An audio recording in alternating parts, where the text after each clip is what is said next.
தேவன் வைத்திருக்கிற உபத்திரவங்களுடைய பர்பஸ் எதுக்கு அப்படின்னா, இங்க நான் வாசிக்கிறோம் 2 கொரிந்தியர் 12ஆம் அதிகாரம். அப்போஸ்தலனாகிய பவுல் தன்னுடைய சாட்சியை இங்க பதிவிடுறார். 2 கொரிந்தியர் 12ஆம் அதிகாரம் 7ஆம் வசனத்தில் வாசிக்கிறோம். 2 கொரிந்தியர் 12:7. எனக்கு வெளிப்படுத்தப்பட்டவைகளுக்குரிய மேன்மையின் நிமித்தம் நான் என்னை உயர்த்தாதபடிக்கு என் மாம்சத்தில் ஒரு முள் கொடுக்கப்பட்டிருக்கிறது. மறுபடியும், என்னை நான் உயர்த்தாதபடிக்கு அது என்னை குட்டும் சாத்தானுடைய தூதனாய் இருக்கிறது. இந்த முள், இந்த உபத்திரவம், இந்த வலி, இந்த வேதனை, இந்த துன்பம் என்னை விட்டு நீங்கும்படி நான் 3 தரம் கர்த்தரிடத்தில் வேண்டிக் கொண்டேன். நீங்கள அதற்கு அவர், என் கிருபை உனக்கு போதும், பலவீனத்தில் என் பலம் பூரணமாய் விளங்கும் என்றார். ஆகையால் கிறிஸ்துவின் வல்லமை என் மேல் தங்கும்படி என் பலவீனங்களை குறித்து நான் மிகவும் சந்தோஷமாய் மேன்மை பாராட்டுவேன். அந்தபடி நான் பலவீனமாய் இருக்கும் போதே பலமுள்ளவனாய் இருக்கிறேன். கிறிஸ்துவின் நிமித்தம் எனக்கு வரும் பலவீனம், நிந்தை, நெருக்கம், துன்பம், இடுக்கண்களில் நான் பிரியப்படுகிறேன். Praise the Lord. அப்ப இங்க என்ன, இங்க எதுக்கு இங்க அப்போஸ்தலனாகிய பவுல் இங்க தன்னுடைய சொந்த அனுபவத்தை சொல்றாரு. எதுக்கு எனக்கு இந்த முள், இந்த வேதனை? ஒவ்வொருத்தருக்கும் ஒவ்வொரு விதமான முள்ளா இருக்கலாம். அது என்னுடைய மாம்சத்தில் எனக்கு ஒரு முள் கொடுக்கப்பட்டிருக்கிறது. அவருடைய சரீரத்தில் உண்டான ஒரு வேதனை. சிலருக்கு முள் என்னவா இருக்கலாம் அப்படின்னா, ரட்சிக்கப்படாத புருஷனா இருக்கலாம். சிலருக்கு ரட்சிக்கப்படாத மனைவியா இருக்கலாம். சிலருக்கு ரட்சிக்கப்பட்டு சபையிலே இருக்கக்கூடிய புருஷன், மாய்மால புருஷன்கள் கூட முள்ளா இருக்கலாம். சில மனைவிமார்கள் வெளியில தெரியவே தெரியாது. சண்டே வரும்பொழுது அவர்களுடைய பிக்சர் யோக்கியமான ஒரு பிக்சராய் காண்பிப்பார்கள். யோக்கியமான ஒரு பிக்சர். ஆனால் அந்தரங்கத்தில் மனைவியை துன்புறுத்துகிறவர்கள். அது முள்ளான புருஷன். மனைவியை டார்ச்சர், ஏதாவது ஒரு வகையில டார்ச்சர் பண்றது. புருஷன் நம்மத்தியில் இருக்கிறார்களே, எஸ், நம்மத்தியில் இருக்கிறார்கள், அங்கே இங்கே இருக்கிறார்கள். மனைவிக்கு டார்ச்சர் கொடுக்கிறவர், பிள்ளைகளுக்கு டார்ச்சர் கொடுக்கிறவர்கள், அடிமைப்படுத்துகிறவர்கள், துன்புறுத்துகிறவர்கள். சில புருஷன்மார்கள் முள்ளா இருக்க முடியும், சில மனைவிமார்கள் முள்ளா இருக்கலாம். சில குடும்பங்கள்ல அப்படியே ஆப்போசிட். மனைவிமார்கள் அரகன்ஸா முரட்டாட்டம் பண்ணி என்ன செய்ய முடியும் அப்படின்னா ஒரு முள்ளா இருக்கலாம். சில ரட்சிக்கப்படாத பிள்ளைகள் முள்ளா இருக்கலாம். சிலர் வீட்டுல சிலர் மாமனார் மாமியார் முள்ளா இருக்கலாம். உடன்பிறப்புகள், பாஸ், அல்லது பொருளாதார நெருக்கடி.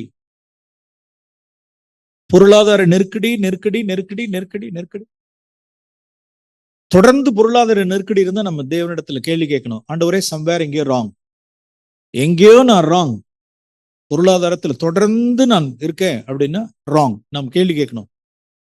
சில சமயங்கள்ல தேவன் பொருளாதார நெருக்கடி நமக்கு கொடுக்கலாம், வியாதி அனுமதிக்கலாம். இதெல்லாம் எதுக்கு அப்படின்னா 7ஆம் வசனத்தில் வாசிக்கிறோம். நீ உன்னை உயர்த்திராதபடிக்கு நீ தாழ்மையிலேயே உன்னை வச்சுக்க. ஆண்டவரே, நான் என்னை உயர்த்திராதபடிக்கு இந்த முள் எனக்கு என்ன செய்யப்பட்டிருக்கிறது? எனக்கு கொடுக்கப்பட்டிருக்கிறது. ஆண்டவரே, உம்மை நான் சார்ந்து கொள்கிறேன். எனக்கு பலனை தந்துருங்க. எனக்கு பலனை தாரும்.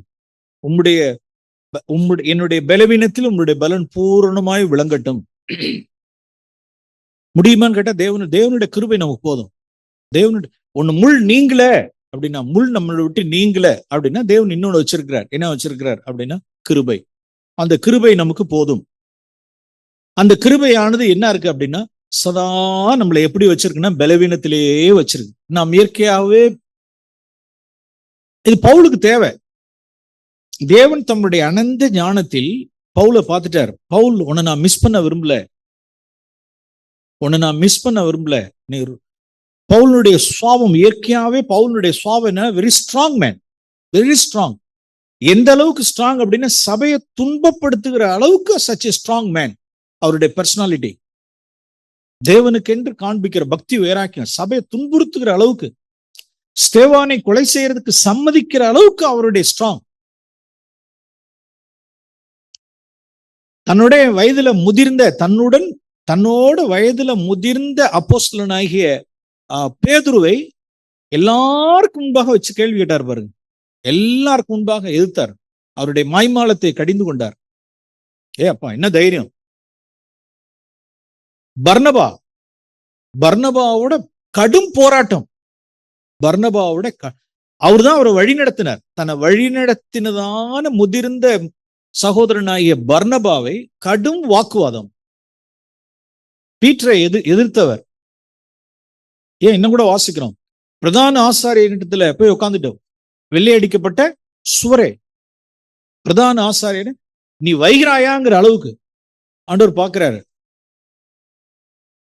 பால், உன்னை நான் இப்படியே நான் விட்டேன் அப்படின்னா நான் உன்னை இழந்துருவேன்.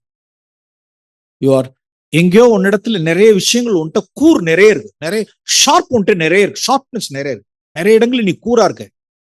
உன்னை நான் தேய்க்க வேண்டியதா இருக்கு. உன்னை நான் மழுங்கல், சில இடங்கள் எல்லாம் உன்னை மழுங்கலாக்க, உன்னை தேய்க்க வேண்டியதா இருக்கு. ஆகையினால் இந்த முள்ளு உனக்கு அவசியம். தன்னை உயர்த்திராதபடிக்கே சிலர் நாம் ஏதாவது ஒரு வகையில நம்ம என்ன செஞ்சிருவோம் அப்படின்னா, நம்மளுடைய ஆற்றல், நம்மளுடைய திறமை, நம்மள்ட்ட இருக்கிறதான காசு, பணம், அப்படி வெளியில அப்படி தலையை அப்படி துளுக்கிறது, ஜாதி ஜனத்துக்கு முன்னால் அப்படி தலையை துளுக்கிறது, எளியவர்களுக்கு முன்பாக அப்படி தலையை துளுக்கிறது, மற்றவருடைய அற்பமா என்றது தலையை துளுக்கிறது. அந்த தலையை துளுக்கிறது இந்த கண்ணிலே தெரியும்.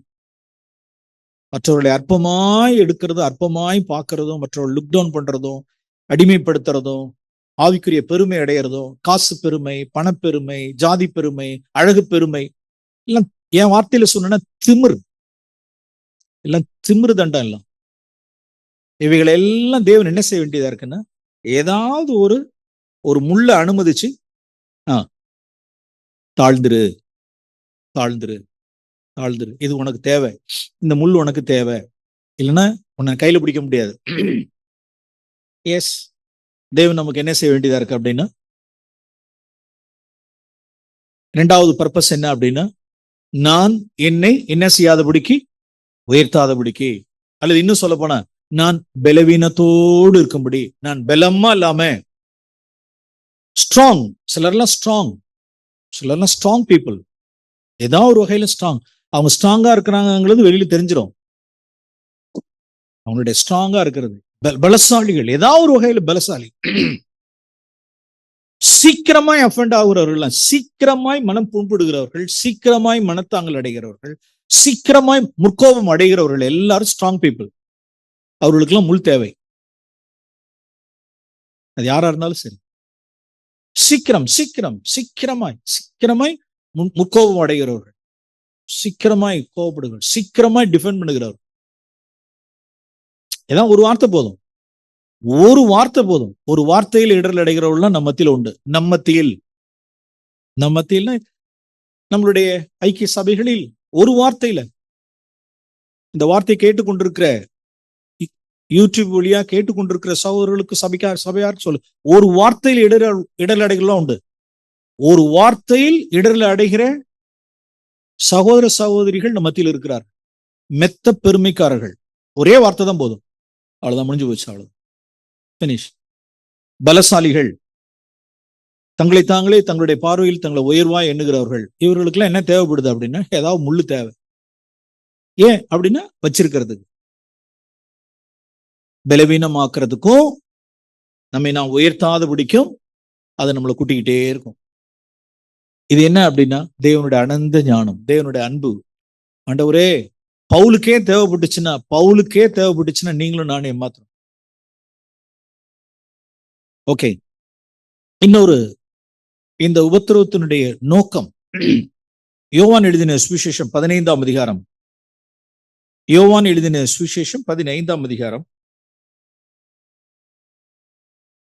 1ஆம் வசனத்திலிருந்து வாசிக்கிறோம். நான் மெய்யான திராட்சை செடி, என் பிதா திராட்சை தோட்டக்காரர். என்னில் கனி கொடாதிருக்கிற கொடி எதுவோ அதை அவர் அறுத்து போடுகிறார். கனி கொடுக்கல அப்படின்னா அதை அறுத்து போடுவார், அவ்வளவுதான். நம்ம பார்த்துக்கிட்டு தானே இருக்கோம், பார்த்துக்கிட்டே இருக்கோம்ல, நம்ம மத்தியிலையும் பார்த்துக்கிட்டே இருக்கோம்ல. தேவனுக்கு ஏற்ற கனி கொடுக்கிறார்களாங்கிறத தேவன் காலாகாலமா பார்த்துக்கிட்டே இருக்கிறார். இருக்கட்டும் இருக்கட்டும் இருக்கட்டும் இருக்கட்டும், இந்த வருஷம் இருக்கட்டும், இந்த வருஷம் இருக்கட்டும், இந்த வருஷம் இருக்கட்டும், அதை கொத்தி அதை ஏறு போட்டு அதை செஞ்சு அதை செஞ்சு செஞ்சு செஞ்சு செஞ்சு வருஷம் வருஷம் வருஷம் மனம் திரும்புறதுக்கு தேவன் தவணை கொடுத்து கொடுத்து கொடுத்து கொடுத்து பார்த்துக்கிட்டு இருக்கிறார். கனி கொடுக்கல, ஓகே, அது இருக்கிறதெல்லாம் அந்த இடத்த பாழாக்குன்னு தெரிஞ்சிச்சுன்னா தேவன் என்ன பண்ணிடுறாரு அப்படின்னா அறுத்து போட்டுறாரு. நீ கனி கொடாது இருக்கிற கொடி, ஓகே, அறுத்து போடுவார், அறுத்து போட்டு கொண்டிருக்கிறார். காலாகாலமாய் தேவன் சபையில செய்கிற வேலை, சபை நடுவிலே தேவன் என்ன செய்கிறார் அப்படின்னா மெத்த பெருமைக்காரர்களா இருக்கிறவர்களை, பெருமையா இருந்து களி கூறுகிறவர்களை தேவன் நீக்கி போட்டுக்கிட்டே இருக்கிறார் காலாகாலம்.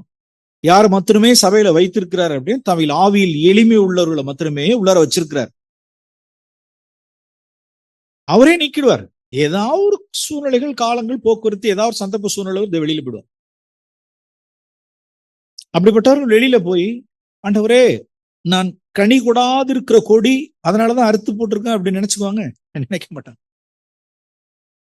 நினைக்க மாட்டாங்க. டிசெப்ஷன், வஞ்சனைக்குள்ள போயிடுவாங்க. அவங்களுக்கு ஒரு வஞ்சனைக்குள்ள போயிடுவாங்க. நான் ரைட்டு, ஒட்டுமொத்த சபையே தப்பு.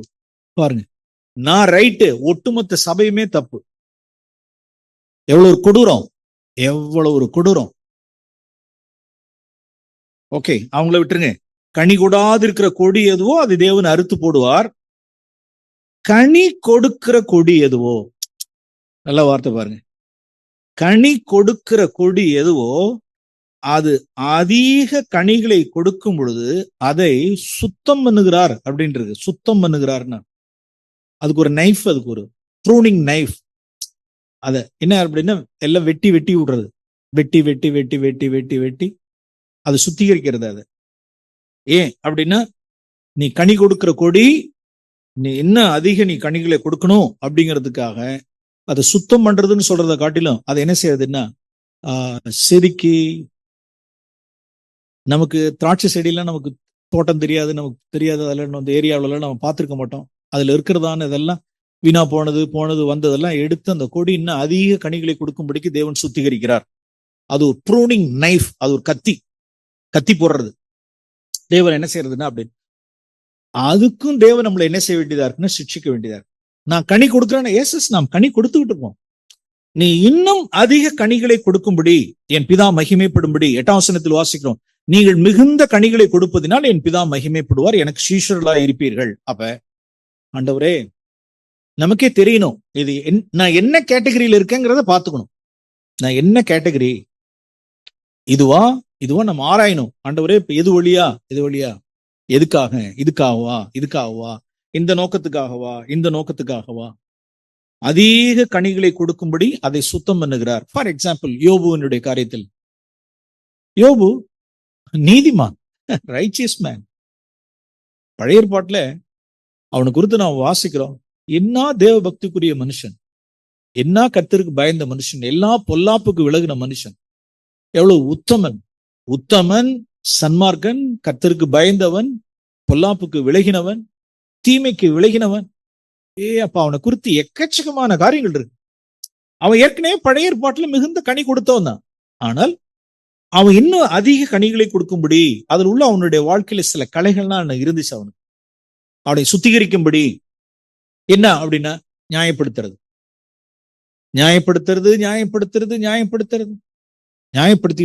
இருக்கிறது.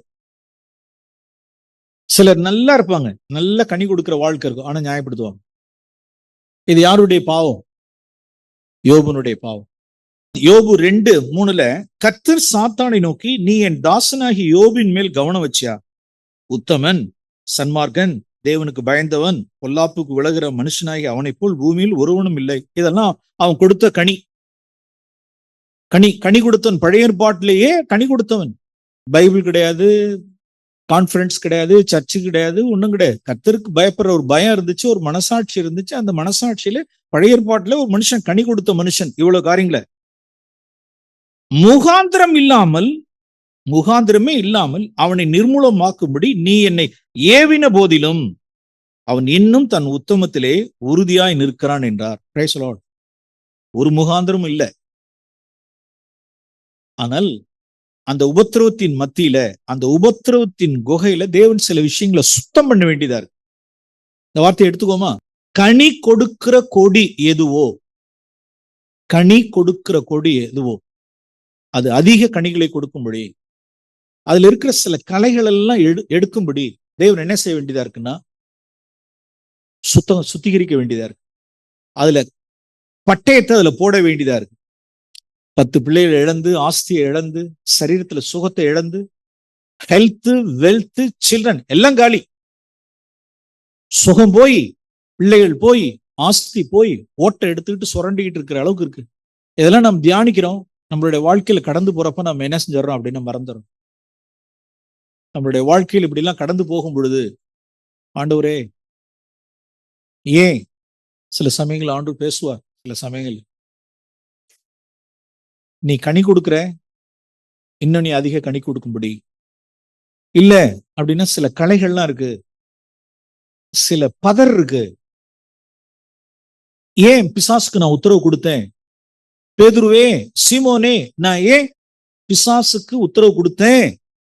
உன்னை கோதுமையை புடைக்கிறதுக்கு ஏன் உத்தரவு கொடுத்தேன் அப்படின்னா, அந்த கோதுமையில பதர் இருக்கு, தேவையில்லாத தூசு துப்பட்ட அந்த பதர்லாம் இருக்கு. அந்த பதரெல்லாம் என்ன செய்யும்படி, கழியும்படி, உன்னுடைய கோதுமையை சுத்தம் பண்ணும்படி, உன்னுடைய விசுவாசத்தை, உன்னுடைய நீதியை, உன்னுடைய பரிசுத்தத்தை, உன்னுடைய அன்பை, உன்னுடைய விசுவாசத்தில் உள்ளதான எல்லாவற்றையும் அந்த பதரெல்லாம் நான் சுத்தம் பண்ணும்படிக்கு, களையை எடுக்கும்படிக்கு நான் பிசாசுக்கு உத்தரவு கொடுத்தேன். பேதுருவே, இங்க யோபுவே, நான் உத்தரவு கொடுக்கிறேன். எதுக்கு உத்தரவு? இந்த கலை பாருங்க, இது ஒரு கலை, இது ஒரு அசுசி, இது ஒரு பரிசுத்தத்தில் உள்ள தோஷம். யோபுவின் புஸ்தகம் 32ஆம் அதிகாரம். யோபு தன் பார்வைக்கு நீதிமான். 32ஆம் அதிகாரம். யோபு தன் பார்வைக்கு நீதிமான். அவனை எந்த இடத்துக்கு கொண்டு வர வேண்டியதா இருக்கு அப்படின்னா, அவனை எந்த இடத்துக்கு கொண்டு வர வேண்டியதா இருந்துச்சுன்னா, நான் நீசன், நான் ஒண்ணு இல்லைங்கிறதான இடத்துக்கு அவனை கொண்டு வர வேண்டியதா இருக்கு. ஆனால் இப்ப எப்படி இருக்கிறார் அப்படின்னா, யோபு தன் பார்வையில் நீதிமான். அவனுடைய நீதி எல்லாம் போய் எதுல உட்காந்துருச்சுன்னா, தலையில போய் உட்காந்துச்சு. இதான் ஓல்ட் டெஸ்டமென்ட் மேன். அவனுக்கு பாவம் சத்தியம் கிடையாது, அவனுக்கு பரிசுத்த ஆவி கிடையாது, பைபிள் கிடையாது, டீச்சிங் கிடையாது. அதனால அவனுடைய நீதி போய் மண்டையில போய் உட்காந்துருச்சு. தன் பார்வைக்கு நீதிமான். நமக்கு இவ்வளவு டீச்சிங் இருந்தோம், சபையில இருந்து இவ்வளவு காரியங்கள் எல்லாம் நம்ம அறிந்து தெரிந்தோம். நாம் என்ன செய்யறோம்னா, நம்மளுடைய பார்வையில் நாம் நீதிமானலா இருக்கும். நான் மறக்கவே கூடாது. ஆண்டவரே, நான் நீசன், நான் ஒன்று இல்லை.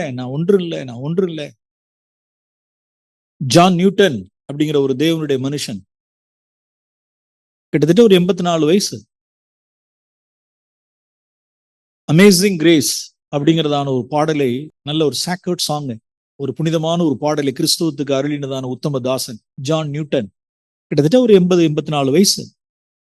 கடைசி நாட்கள்ல ஒரு கோமா மாதிரி ஆயிட்டார். தேவனுக்கென்று ஊழியர் செய்த உத்தம தாசன் அவருடைய இறுதி நாள்ல ஒரு கோமா ஸ்டேஜில் இருக்கார். படுக்கையில தான் இருப்பார், ஆனா உயிரோடு இருப்பார். அவருக்கு, அவர் படுக்கையில் இருக்கும் பொழுது அவர்கிட்ட 2 வார்த்தை தான் மைண்டில் இருக்கு, வேற எதுவுமே இல்லை. அவருடைய மரண படுக்கையில், அவருடைய பெட்ல இருக்கிற அந்த கோமா ஸ்டேஜ்ல இருக்கிற அவருடைய வாழ்நாள்ல அவருக்கு 2 வார்த்தை தான் இருக்கு. 2 ஒரு காரியம் என்ன அப்படின்னா,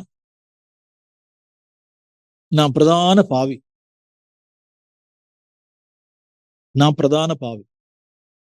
ஜீசஸ் கிரேட் சேவியர். அவர் பெரிதான ரட்சகர், அவர் பெரிய ரட்சகர், நான் பெரிய பாவி. இதுதான் உளறி, அவர் வாயிலிருந்து வர்றதெல்லாம் உளறுதான் வந்துகிட்டே. Great sinner, I am a great sinner, I am a great Jesus great saviour, Jesus great saviour, great சின்னர்.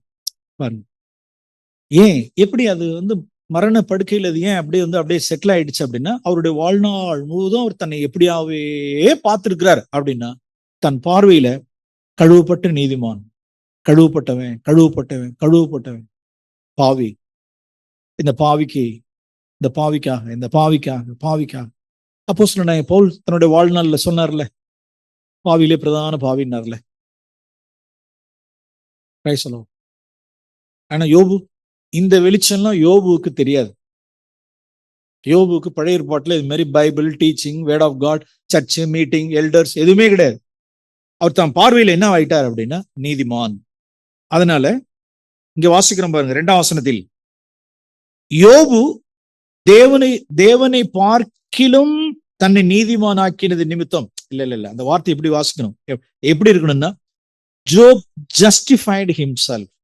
தேவனுக்கு முன்பாக, யோபு தேவனுக்கு முன்பாக தன்னை நியாயப்படுத்தினது நிமித்தம், தன்னை நீதிமானாக்கினது நிமித்தம், தன்னை நியாயப்படுத்தினது நிமித்தம். இதான் பிரச்சனை, தன்னை நியாயப்படுத்துறது. அதனுடைய எண்ட் என்ன, அந்த ரிசல்ட் என்ன அப்படின்னா வாசிக்கிறோம் பாருங்க, யோபுவின் புஸ்தகம் 40ஆம் அதிகாரம். அப்ப அந்த உபத்திரவம் என்ன பண்ணுச்சு? ஏற்கனவே கனி கொடுத்தார், எக்கச்சக்கமான கனி. ஒரு ஸ்திரீயை என்ன செஞ்சது இல்லை அப்படின்னா, தன் கண்களோடு உடன்படிக்கை பண்ணி கொண்ட மனுஷன், பக்கத்து வீட்டுல உள்ளதான ஒரு லேடி பார்க்காத ஒரு மனுஷன், கரெக்டா கூலியை கரெக்டா கொடுக்கிற மனுஷன், கை சுத்தம், கண்ணு சுத்தம், ஏழைகளுக்கு தாராளமா இருந்தவர், இப்படி நிறைய கனி கொடுத்தவர். அவருடைய வாழ்க்கையில, அவருடைய ஜீவிதத்தில் ஒரு காரியம் இருந்துச்சு. என்ன அப்படின்னா, நியாயப்படுத்தினது, தன்னை நீதிமானாக்குனது. இப்ப தேவன் பேசி அந்த உபத்திரவத்தினுடைய காரியத்தினுடைய கடைத்தொகை என்ன அப்படின்னா 40ஆம் அதிகாரம் 4ஆம் வசனம், இதோ நான் ஒன்றும் இல்ல, நான் நீசன், இன்சிக்னிபிகன்ட், நான் ஒண்ணுமே கிடையாது, நான் நீசன், என் கையினால் என் வாயை பொத்திக் கொள்றேன், நான் உளறிட்டேன், கண்ணாம்தான், எனக்கு பேச தெரியாதபடிக்கு கண்ணாம்தான் நான் உளறிட்டேன், என்னை நியாயப்படுத்திட்டேன், இப்ப நான் என்ன செய்யறேன், நான் மனம் திரும்புறேன். 6ஆம் வசனம் 42:6 நான் என்னை அருவருக்கிறேன், எதை அருவருக்கிறேன்? என் பார்வையில நான் நீதிமானா காண்பித்ததை நான் அருவருக்கிறேன். என்னை நியாயப்படுத்தினத, என்னை நீதிமானா பார்த்தத நான் அருவருத்து தொழில சாம்பல் வைத்து நான் மனஸ்தாபப்படுகிறேன். இப்ப நம்ம என்ன சொல்லுவோம்? காரியத்தினுடைய கடைத்தொகை, கர்த்தருடைய செயலின் முடிவு என்ன அப்படின்னா, அவர் பொன்னாக விளங்கினார். அவருடைய விசுவாசத்தில் இருந்ததான அந்த பதர்லாம் என்ன செய்யப்பட்டுச்சுன்னா நீக்கப்பட்டுச்சு. சோ அருமையானவர்களே, சோ காட் ஹேஸ் பர்பஸ். யோபுனுடைய வாழ்க்கையில உபத்திரவம், பாடு அப்படின்னா துன்பம் அப்படின்னா யோபு தான். யோபுனுடைய பொறுமையை குறித்து நாம் கேள்விப்பட்டிருக்கோம். அவருடைய ரிசல்ட் என்ன அப்படின்னா, நான் நீசன்,